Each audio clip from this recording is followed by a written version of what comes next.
जेव्हा आपण असं म्हणतो ना की ग्लोबल सक्सेस फाउंडेशन ह्याचे तुम्ही विश्वस्त पण आहात आणि ह्याचे तुम्ही संस्थापक पण आहात, तेव्हा संस्थापक आणि विश्वस्त या दोन्ही नात्यांनी ह्या संस्थेची तुम्ही ओळख कशी करून द्याल? संस्थेची ओळख म्हणजे ही एका गरजेतून निर्माण झालेली गोष्ट आहे. आणि जेव्हा आपण सगळेच भारताकडे बघतो की 127 कोटीचा देश, 127 कोटी लोकसंख्या, जगातली सगळ्यात मोठी डेमोक्रेसी, यंगेस्ट नेशन आणि second fastest growing country in the world, सगळ्या जगाचं आपल्याकडे लक्ष आहे. आणि आपल्यासमोर एक खूप मोठी समस्या उभी आहे, ती म्हणजे एम्प्लॉयबल मॅनपॉवर. तेव्हा जी सक्षम कार्यबळ आपल्याकडे, मनुष्यबळ आपल्याकडे नसेल तर आपली ग्रोथ, देशाची ग्रोथ, आपली ग्रोथ ह्या सगळ्यावर त्याचा परिणाम होऊ शकतो आणि तो होत आला आहे. आता ती दरी एवढी मोठी झालेली आहे की आपल्या ग्रॅज्युएट्सपैकी फक्त 10% ग्रॅज्युएट्स आज एम्प्लॉयबल आहेत. इंजिनियर्स बघितले तर त्यापैकी 25% इंजिनियर्स एम्प्लॉयबल आहेत, म्हणजे नोकरीला पात्र आहेत.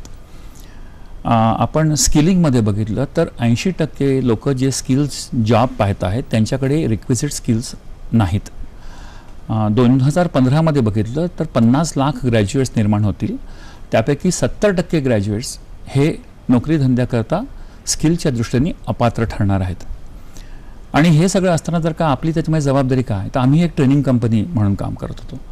आणि ते करत असताना आम्हाला हे जाणवलं की जी दरी आहे ती वाढती आहे आणि आम्हाला स्वतःला योग्य तऱ्हेचे लोक मिळत नव्हते. आम्ही जेव्हा फ्रेश ग्रॅज्युएट्सना घ्यायला गेलो तेव्हा लोक मिळत नव्हती.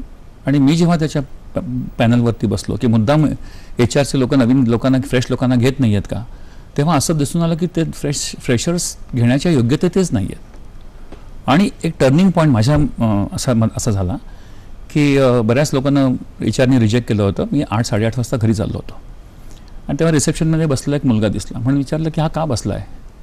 म्हणजे नाही का, हो तो ऐकतच नाही, त्याला तुम्हाला भेटायचं आहे.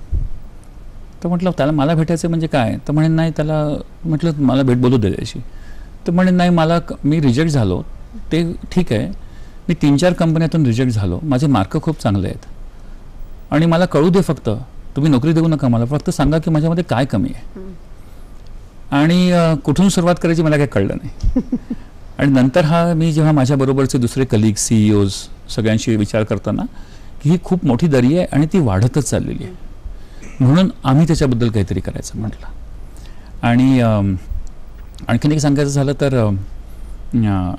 ही जी दरी निर्माण झालेली आहे ती कॉर्पोरेट्सना पण घ्यायचं काय, ते अपरिहार्यता आहे त्याच्यामध्ये, कारण त्यांना जॉब रेडी लोक पाहिजेत.